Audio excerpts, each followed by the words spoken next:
প্রথমত কেউ এই ভুলটা করবেন না।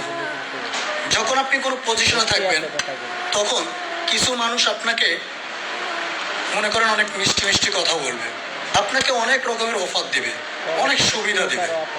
যখন দেখবেন যে মিষ্টি মিষ্টি কথা, অনেক রকমের সুবিধা, তাহলে নিঃসন্দেহে বুঝবেন এই লোকটার ভিতরে কোনো মতলব আছে, তিনি একজন মুখোশধারী শয়তান।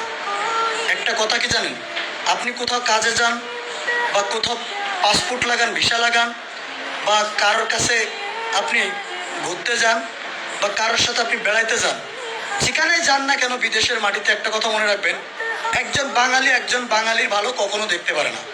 একজন বাঙালিকে তখনই ছাড় দেয় শুধুমাত্র মসজিদের ভিতরে, কখনো বাইরে কোনো বাঙালিকে ছাড় দেয় না। যদি পারে বাস দেওয়ার চিন্তা করে। বিশেষ করে আমরা যারা প্রবাসীর মাটিতে আছি, আরও বিশেষ করে বেশিরভাগই বাঙালি একজন প্রবাসীর বাস দেওয়ার জন্য সবসময় পেতে বসে থাকে। মনে রাখবেন, আপনাকে ক্ষতি করার জন্য হাজারটা লোক লাগবে না, এক দুইজন বাঙালি যথেষ্ট। তাহলে লোভে পাপ, পাপে মৃত্যু, কখনো লোভ করবেন না। আল্লাহ আপনাকে যেই পজিশন রাখছে, যেমন রাখছে, আপনি ঠিক তাতেই সন্তুষ্ট থাকার চেষ্টা করবেন। একটা কথা কি জানেন, হ্যাঁ, জীবনে টাকা ইনকাম করতে হবে, টাকা ইনকাম করা একজন প্রবাসীর লক্ষ্য। তাই বলে কখনো টাকার জন্য নিজের কেরিয়ার নষ্ট করবেন না, নিজের পজিশন নষ্ট করবেন না, কারণ লোভে পাপ, পাপে মৃত্যু।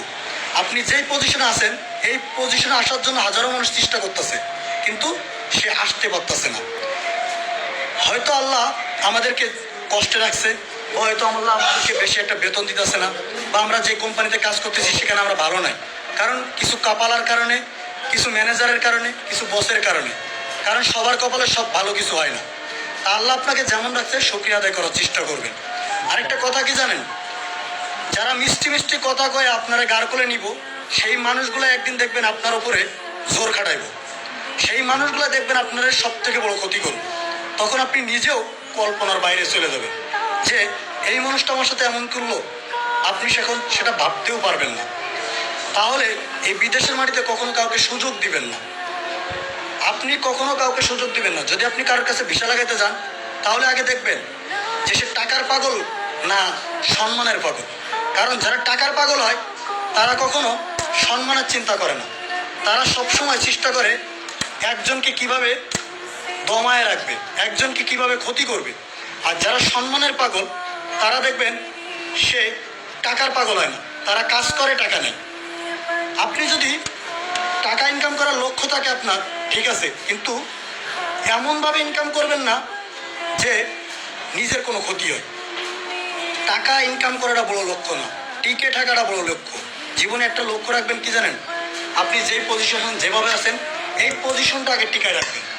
যদি আপনি টিকে থাকতে পারেন, একদিন আপনি নিজেই সাকসেস হবেন। কারণ যারা মিষ্টি মিষ্টি কথা বলে, এরাই প্রকাশ্যে মানুষকে ক্ষতি করে, আর তাদের ক্ষতিগুলো খুব ভয়ানক হয়, এটা মনে রাখবেন। ইনশাল্লাহ চেষ্টা করব আমরা জাহিদ ভাইয়ের পাশে থাকার জন্য। জাহিদের ব্যক্তিগতভাবে আমি চিনি না, জাস্ট ওর ভয়েসগুলো, ওর কথাগুলো ভালো লাগে। অলরেডি আমি সাদেক ভাই কথা বলছি, আর অলরেডি ওরে বের করার জন্য মানে কিছু কিছু লোক এখন ভালো সাজার জন্য তারাই এখন বের করার জন্য চেষ্টা করতেছে। আর তারাও যদি বের করতে না পারে, ইনশাল্লাহ আমরা প্রবাসীরা তার পাশে আছি। টাকা লাগে, পয়সা লাগে, আর সহযোগিতা লাগে, আর যাই করা লাগে আমরা যতটুকুন পারি আমাদের দিক থেকে আমরা ততটুকুন জাহিদের জন্য করব। শুধু জাহিদ বলে কথা না, প্রত্যেকটা প্রবাসীর জন্য যেই পারেন ক্ষতি না কইরা একজন প্রবাসীর পাশে দাঁড়ানোর চেষ্টা করবেন।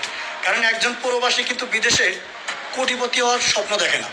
একজন প্রবাসী এই স্বপ্ন দেখে যে আমি একজন মধ্যবিত্ত ঘরের সন্তান, আমি আল্লাহর কাছে শুকরিয়া আদায় করি, আমি যেটা ইনকাম করতেছি এই টাকা দিয়ে আমার বাপ মা, ভাই বোন, এমনকি আমার পরিবার ভালো থাকলে আমি ভালো থাকবো, এটাই মনে করে একজন প্রবাসী।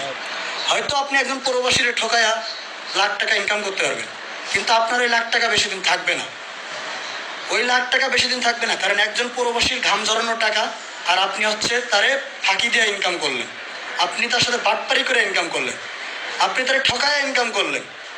এই টাকা দিয়ে আপনি কিছু করতেও পারবেন না, এই টাকা দেখবেন সকালে ইনকাম করবে, রাত্রে শেষ হয়ে যাবে, আর আপনি যে পজিশনে থাকবেন সেই পজিশনে নষ্ট হয়ে যাবে। তাহলে কাউকে ক্ষতি না করে একজন মানুষের পাশে দাঁড়ানোর চেষ্টা করুন, একজন মানুষকে ভালোবাসতে শিখুন।